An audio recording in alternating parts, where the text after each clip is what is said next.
নিবে নাকি কেউ 1 লক্ষ টাকা দিয়া নিবে কেউ? 20,000 20,000-এর উপরে আর কেউ আছে?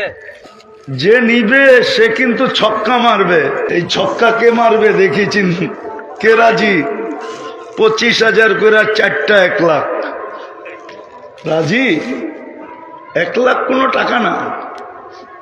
আরে নিয়া দেখেন না, তারপরে কোয়েন কি হয়েছে এটার ভিতরে। হ্যাঁ আরে না কি এর 25,000 1 লাখ নিয়া দেখেন না, তারপরে বললেন কি করলাম, তারপরে বলবেন যে এটাও তো 1 লাখ। যাক 1 লাখ, সাব্বাস, মাশাআল্লাহ, আল্লাহ কবুল করুক। আপনারা দোয়া দেন, যা দোয়া এটার ভিতরে দিছি এটার জন্য কার্যকরিতা আল্লাহ ফুটায় দেয়।